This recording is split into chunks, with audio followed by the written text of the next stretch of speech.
Ama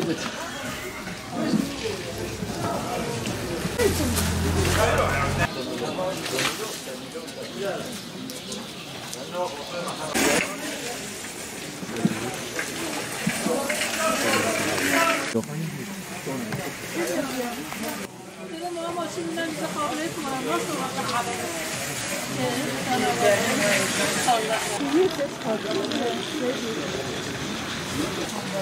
İyi bacım. Sen nasılsın?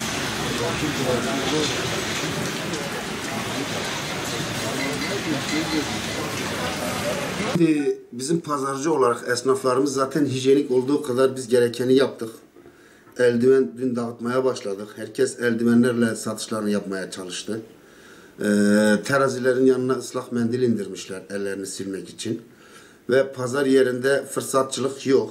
Biz fırsatçılık yapmayız. Allah'a çok şükür. Allah korkusu var esnafımızda. Bu stok yapanlardan da yani bunlara ben vatan haini diye gözüyle bakıyorum. Bu stok yapmak ne demek yani? Bugün ülkemiz batarsa hepimiz bir batarız. Kalkarsa hepimiz bir kalkarız. Onun için vatandaşımızın hiç endişe yapmasına gerek yok. Her gün yeni ürünlerimiz geliyor. Fırsatçılık yoktur. Normalde bu mevsimde her sene standart fiyatları neyse aynısı yine devam ediyor. Yani virüs var diye bir fırsatçılık olmuyor. Bizde olmaz ve olmayacak da. Valla fırsatçılık yapmak yani bilerek yapan eğer varsa gerçekten yani devlet hainidir derim ben. Başka bir şey demem yani. Yani fazla ben pazara geldiğim yok ama yani çok hele az yani fark göremiyorum. Hani o ufak tefek olsa da çok değil gibime geliyor. Fiyatların daha ucuz olması lazım yani değil pahalanma, daha ucuz olması lazım. Eğer diyorum ama bilerek yapıyorsa bu devlet hainidir. Biberi 10 liraydı 13 lira yapmışlar. Bazı yerlerde 3 lira. Şimdi burada 2,5 dedi ama bazı yerde 3 olan yerler de var. Kaliteye göre fark edebilir mi? Aslında çok farkı yok.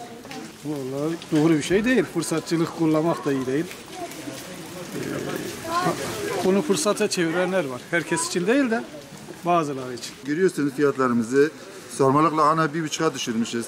Para lahana 2 lira, 1 lira. Yani öyle bir şey yok. Biz Müslüman kişi olarak yani öyle bir zihniyet olamaz Türkiye'de.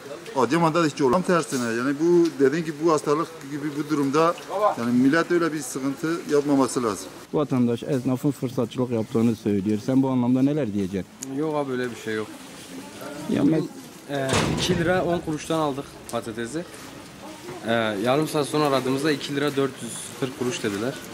Pahalanıyor yani. Bizde karımız en fazla 30-40 kuruş yani fazla değil. Fırsatçılık yapanların yer olmaz ki abi bu dünyada. Bu dünyada varsa da öbür dünyada yer olmaz. Virüsten önce fiyatlar yüksekti.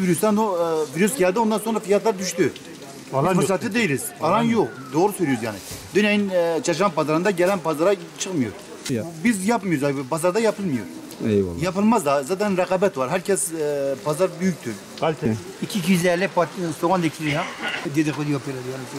Öyle bir şey yok. Kesinlikle olmaz da. Bu Türkiye Cumhuriyeti böyle kalorizer değil. Yani bir Müslümana yakışır mı? Yakışmaz.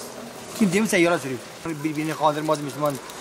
Her bir bu Türkiye Cumhuriyeti'nde böyle bir şey hiç olmaz. İmkanı yok.